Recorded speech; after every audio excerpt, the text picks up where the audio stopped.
If you feel like you're under attack right now, you're not weak, you're not dramatic, and you're not imagining it. Because there are moments at work when it feels like every email has a tone and every meeting feels tense, and no matter what you do, it's wrong.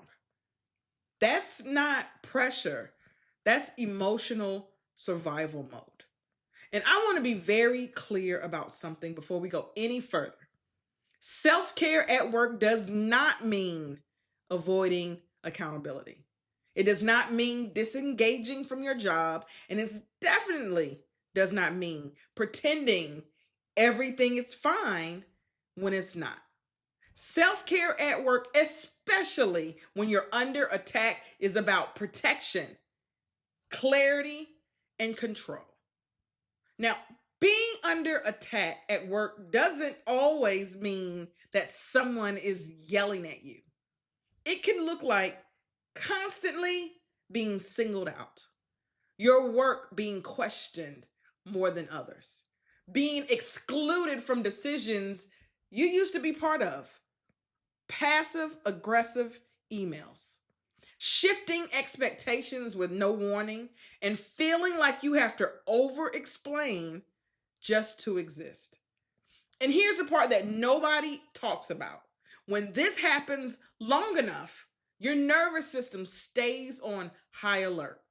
That's why you replay conversations at night, that you dread checking your email, and you feel exhausted before the day even starts.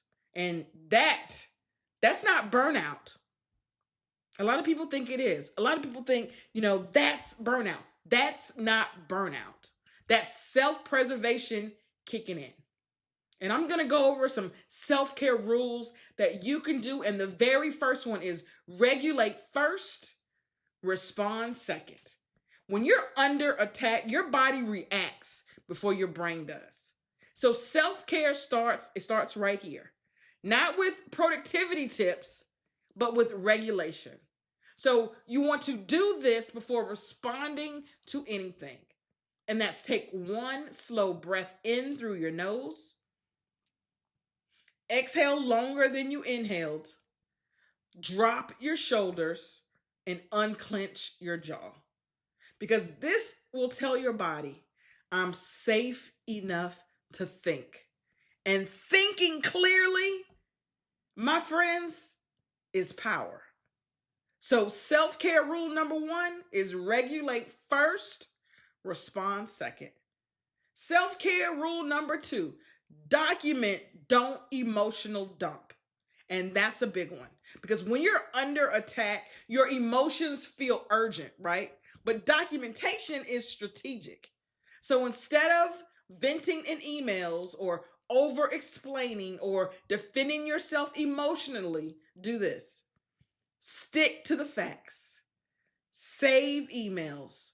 Write dates, times, and outcomes. And follow up conversations with recap emails. This isn't about being petty. This is about protecting your professional integrity. So self-care rule number 2, document, don't emotional dump. Self-care rule number 3 is stop internalizing other people's behavior. And here's the truth that a lot of people don't want to hear, is that someone else's behavior at work is often about their insecurity, their stress, or their lack of leadership, not your value. And I'm going to say that again. Someone else's behavior at work is about their insecurity, their stress, their lack of leadership, not your value. But when you're under attack, it's easy to start shrinking yourself. So remind yourself, I'm allowed to take up space. I do not need to earn basic respect. And being targeted does not mean I am failing. The mental boundary, that is self-care. So self-care rule number 3 is stop internalizing other people's behavior. Self-care rule number 4 is choose strategic detachment. Self-care work sometimes looks like caring less emotional, not more. Self-care at work sometimes looks like caring less emotionally, not more. Not careless, detach. And what that means is that you don't explain yourself to people committed to misunderstanding you. And you don't absorb every tone shift. And you focus on what's in your control. And that isn't quitting, it's conserving energy. So self-care rule number 4 is choosing strategic detachment. And self-care rule number 5 is get support outside the situation. One of the most dangerous things about being under attack at work is isolation.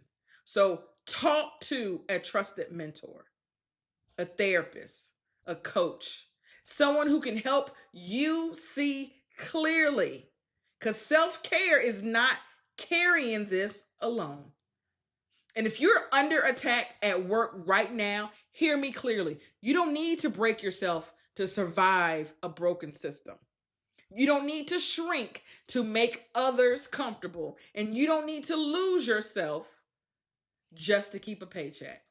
Self-care at work isn't soft. It's strategic. It's protective. And sometimes it's the reason you make it through. And if today all you did was show up and protect your peace just a little bit, that counts. If this video resonated with you, please save the video, share it with someone who's silently struggling. Remember, self-care at work isn't about escaping responsibility. It's about surviving with your dignity intact. This is a safe space for stressed out workers. My name is Belinda Harris, and I'll see you on the next video.